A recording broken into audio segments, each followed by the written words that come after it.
Welcome to Common Sense Wellness with Dr. Gary Martin, the show that helps you take control of your health with clarity, confidence, and practical wisdom. Dr. Gary Martin has spent decades in clinical practice and natural wellness research, discovering that the key to lifelong vitality lies in understanding the body's signals before they become symptoms. Each week, we will explore simple science-backed methods like mineral testing, facial scans, and lifestyle adjustments that help you restore balance from the inside out. You'll also hear from expert guests and real clients who have turned their health challenges into stories of transformation. No gimmicks, no fads, just common sense wellness that works. Now, here's your host, Dr. Gary Martin. Disclaimer, no diagnosis or treatment for disease is intended. Any observations or comments made by me are for general educational purposes only, and they simply represent my personal opinion regarding what I would do if I personally had the same concerns as the person voicing the question or comment. Please see a licensed health practitioner for all diagnosis, treatment, and information concerning prevention, cure, or restorative health care. I hold DN, DSC, PhD, DNM, and PhD degrees. I am not a medical doctor. I'm not a licensed health practitioner by choice. This information is for educational purposes only. It is not meant to cure, treat, prevent disease, nor prescribe, nor to be used for diagnosis. Please be aware that you accept all risks associated with any of the protocols that we discuss. In this segment, I'm going to explain why energy, not symptoms, is the real foundation of health. We will look at how efficiently your body converts food into energy and how that affects immunity and aging, and why there is no universal diet that works for everyone. This is about understanding what your body is actually doing, not guessing. Mike, what's your interest here in doing the BIA? What do you hope to learn or gain? I'd just like to feel better overall, see if I can get rid of some of this inflammation, aches and pains, that sort of thing. All right. I'm going to share my screen here a little bit and just talk to you a little bit about that, help everybody learn something here. Share the screen. All right, there we go. Share. Everybody see that? That's not what I want you to see, though. Right here's what I want you to see. All right, so one of the first things that we're going to be doing is we need to get a benchmark. We need to know a few basic things. So the first measurement that we're going to get on you is this thing called metabolism efficiency, abbreviated as EM. And the metabolism efficiency is how well you're converting food into energy on our scale. And on our scale, you don't want to be below 75%. Even that's bad. If you think about it, that would be like saying, okay, 25% of everything you're eating is being turned into toxic waste that the body has to spend energy to process out of the body. So 75% is the minimum. So if you can look at let me see if I can do so I can bring it up here. Easier to see. You can see here that those zones, as you drop in your metabolism efficiency, the zone descriptions change. It goes from excellent to caution to minor symptoms, and then major symptoms, and then minor degeneration, and then major degeneration, and then advanced degeneration, and then you're dead. You could have a 4% metabolism efficiency and not be dead if your immune energy, which is the box here on the right, if your immune energy still had some gas in it. So I used to have a motorcycle, and there was a little valve on there that even when you ran out of gas, you flipped the valve and you had a little spare tank there that would get you to the gas station. That's the same thing here. Your immune energy needs to be above 75% at all times, or you become an easy mark for whatever might be going around. And so the next reading that we want to do is the immune energy, abbreviated by ER. Reserve energy is what we used to call it, reserve energy, but it's immune energy. It's your immunity. Depending upon how bad or good that this first test is, Your immune energy can come up. It'll come up slowly or go down slowly, depending upon what your metabolism efficiency does. If you think about it, what we're trying to do here is all about energy for the body. This is what you, when you said that, it made me think about this chart. So the more energy you create from the food that you eat, the more energy you have for the day, the more energy you have for healing, for rebuilding, and the more energy you have left over at the end of the day. And the leftover is what gets put over here into the immune energy tank. So it's kind of like your savings account. Your metabolism efficiency is your checking account. Your immune energy is your savings account. So we want to see where you at in those. So you're going to get a number for each of those categories. Then we're also going to calculate our calculation of how old your body thinks it is. So we call that biological age. It gives us kind of a feel, something to measure here in terms of how much premature aging has gone on, how much premature aging has happened because of the low metabolism efficiency or not that you have. See, the thing we don't know is prior to doing this test, depending upon how old you are, we have no idea. We have no idea whether you've been walking around for 20 years with this metabolism efficiency, or if it just happened in the last month, or that's an unknown. So this helps us get a calculation of how much premature aging might have taken place. The biological age, everybody wants their biological age to be equal to or younger than their actual age, obviously. And the only way that the biological age, if it's older, can come down is by raising your metabolism efficiency from where it might be. Now, the goal is to get your metabolism efficiency up into the 90s and keep it there. Teach you what it is that you need to eat and not eat, drink, not drink, take, not take, do, not do, think, not think, to have the highest metabolism efficiency possible.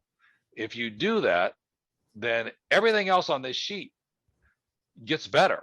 If you don't do that and it doesn't, and it just stays the same, then nothing on the sheet changes. If it gets worse, then everything on the sheet gets worse. So the metabolism efficiency drives this whole thing. It's kind of like last night when go ahead. I was going to say, do you think cutting out sugar would be a big part of that, making the metabolism efficiency rise? It depends. Some people need sugar. And so without seeing your numbers, I can't say that. You might say, what do you mean? I thought sugar was bad. No, sugar's not bad. It's bad for some people. It's certainly bad if you overdo it. I could drink too much water too. They call it drowning. So everything's relative. There is no hard and fast rule. Somebody asked me today on the phone, says, what do you think? You think being a vegetarian is better than being a meat eater? And I said, for some people, yeah. For some people, no. How do I know which one it is for me or you or whatever? The BIA will tell you. That's simple. So if you ever wanted answers, you're going to get answers. Now, you might not like the answers, but you're going to get answers. The BIA is just full of answers. All right, so then we're going to calculate this thing called the ORP. Now, the ORP is not a part of the BIA. So you don't, in other words, it's not a part of the calculations. So that's why the ORP meter is not a part of the client lab kit, because you don't need the ORP meter in order to do the test or to calculate the energies or calculate the balance numbers, and so that you know what you should be eating and not eating and so forth. But it is such a valuable reading because you always want to be a minus, and it'll respond daily. So so what the ORP, why we love the ORP number is that, let's say that you were cooking vegetable soup. Just so you know, I think it's David. I don't know whether you can hear that or not, but every now and then there is some really bad static, like a bad cord, and your screen lights up whenever that. Oh, I'm not aware of anything. I'm not moving. Yeah, so I don't know whether, but I'm pretty sure that it's you. But nevertheless, just so you might want to investigate it, whatever. It like happens about every minute or so. It's not a huge deal here. All right, back to the ORP. The way I like to tell people how to appreciate the value of the ORP is that if you were cooking vegetable soup, you had 10 vegetables in that soup. Somebody walks in the kitchen and they say, "What are you cooking?" You don't list 10 vegetables and then put soup after it, do you? When you give them the answer, what do you tell them? I'm making vegetable soup. Okay, so the ORP number is the vegetable soup. It's the BIA soup, meaning that all of the numbers that are on this energy categories page, back out here, all this information is all wrapped up in this ORP number. So meaning that if you test yourself and your ORP consistently goes higher and higher and higher, anything in the plus is bad, but it just keeps going higher and higher, or is in the plus, it's always, every time you do it, it's in the plus, then I guarantee you that some or all of all the other numbers that are the BIA, the energy category sheet is talking about, is going to be bad. And, or if your ORP is a minus, or it was a plus, and now it's a minus something, and it keeps getting lower and lower in the minuses, then I guarantee you that when you do your BIA, the BIA is the numbers is going to be predominantly better. So that's what I mean. It's like BIA soup. So what you could do, like for the person who is financially challenged or whatever, and they have to start with what they can get their hands on, they can just get the ORP meter and test yourself every day, same time of day, and figure out what it is that you have to eat, not eat, drink, not drink, take, not take, whatever. Find out what pushes that ORP up into the plus and what brings it down into the minus. And you will be amazed at how much healthier you end up being by learning what foods, basically, you're going to be able to identify what foods you're allergic to. So anyway, that's why we love the ORP. Reading. For example, let's say that you had a metabolism efficiency of, no, let's say you had an ORP of plus 75, which is bad. Okay, the average person walking the street is somewhere between 0 and 50. Well, get above 50 and disease is trying to get you. And so let's say you had an ORP reading of a plus 75. So you say, all right.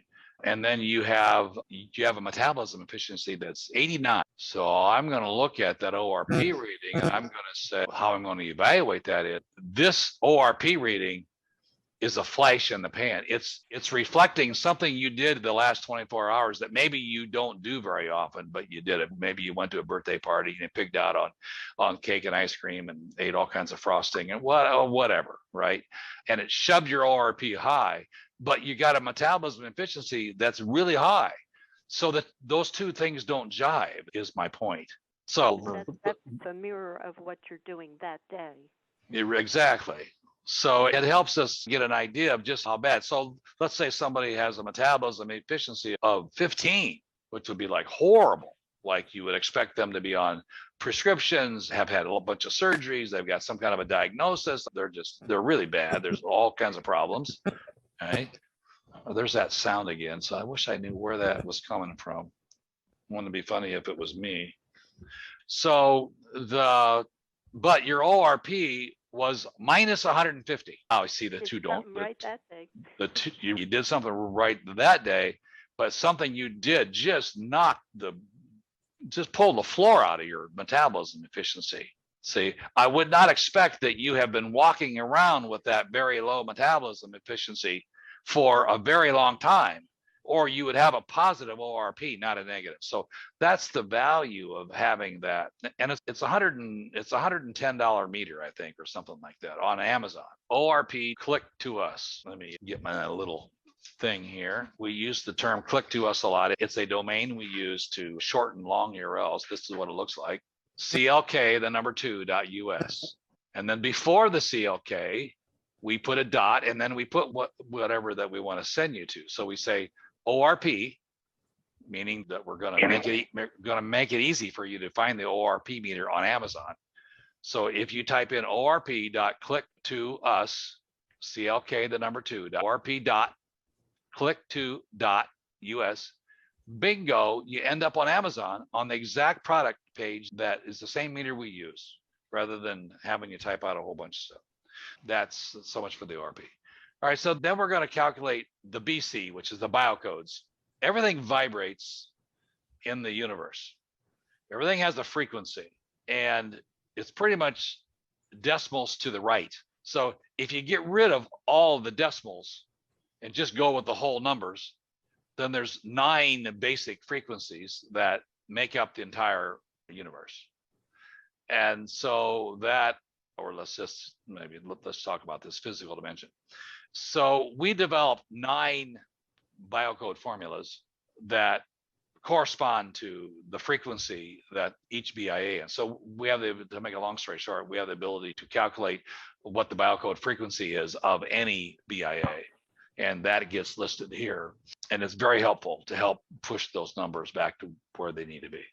DR stands for. We have to rely on you to give us the biocode number. Like when we do all the calculations, we won't formulate it. We have to report to you with our numbers, and then you come up with a conclusion on the biocode. Yeah, when you do a test, you will have an online account that you put your test numbers in. And this is I'm talking to assuming that you have the client lab kit or the professional lab kit. So you have your own account. So you put your numbers in and you get this energy category. This is one of many reports that you get. You get this energy categories report with all the balanced numbers and the metabolism efficiency and the immune energy, the biological age. All this is filled in for you. You get that. You don't talk to me, you don't, whatever. That's a part of what we want to do. Our goal is to make you independent of us. The sooner the better. All right. So the DR, the dietary range, remember when you do the BIA, there are 5 dietary ranges, A, B, C, D, and E. E is bad, A is good. And each range has its own guidelines that you need to follow. E, of course, is very restrictive, and A is not. And this is part of the protocol. First, you determine what dietary range you are in, and then there's a particular protocol for each dietary range designed to push you toward A. So that's listed here. And then we have this thing called adverse relationships, which has to do with stress, has to do with your internal gyroscope, has to do with how zigzag your numbers are on the balance chart. I don't have a balance chart ready to show you here, but you wouldn't see much anyway because it would be all blank. Anyway, on the adverse relationships, it's 0 to 12. It's talking about relationships between each of the numbers. The more of them you have wrong, the higher this number, the more stress is your problem. The higher the number, the more wobble there is in your internal gyroscope. And the more wobble there is, the more energy gets sucked from digestion and healing and mental acuity, and it goes into the hormones that are all flying around trying to keep yourself in balance. And so this number always wants to be between 0 and 4. And then we calculate the speed of decline, which is an inertia reading. It's how fast you're falling apart. 4s are impossible for us to do anything with, not necessarily the first test, but if you do a test, you're declining at a speed of 4, you're probably going to be on dietary range E, which would mean that we would be retesting in a week. And if you're still a 4, then it's a medical case. It's not there's just too much water over the dam. The 3 takes a long time, but the body will eventually respond as long as you don't get higher than a 3. Anybody can be 0, 1, or 2 on any given day. And that's all I'm going to talk about tonight regarding the evaluation. But this is like, why do we do? And then let me just add here, at the top half of the page, all these empty blanks is where your test numbers will go in there, and then the computer calculates what the balanced numbers, and you'll learn more about why you need to know that. So you'll have a sugar number, and then you'll have a balanced sugar number. The balanced sugar it's what all the rest of the numbers, because everybody's trying to be in balance. So when one number goes up and down, it exerts a pull on all of the other numbers. And so there's a balance number. The balance number is the balanced sugar number would be what all the rest of the numbers are saying. Gee, sugar, I wish you were here, because if you were here, we would be in better balance and we would be much more efficient at generating energy out of the food that is coming through the body. So you get balanced sugar, balanced urine pH, balanced saliva pH, balanced salts, balanced not the nitrogens. Whenever you say nitrogens, you're talking about the same thing that you're talking about when you say ureas. You're talking about both the blue and the yellow together. And then once you have this information, depending upon your level of understanding of the BIA, now you're really ready to do something about what you have here. What we are really talking about here is energy, how you make it, how you use it, and how much you have left over. When you understand that, everything else starts to make sense. In the next segment, we will continue breaking down how these measurements guide real, practical decisions for your health. Thanks for listening to Common Sense Wellness with Dr. Gary Martin. To learn more about the testing and resources we discussed, or to find out how you can take charge of your own health, visit BIRI.org. You'll find valuable information, free tools, and ways to connect directly with our wellness community. That's BIRI.org. If you enjoyed today's episode, be sure to subscribe and share the show with someone who's ready to take their next step toward better health.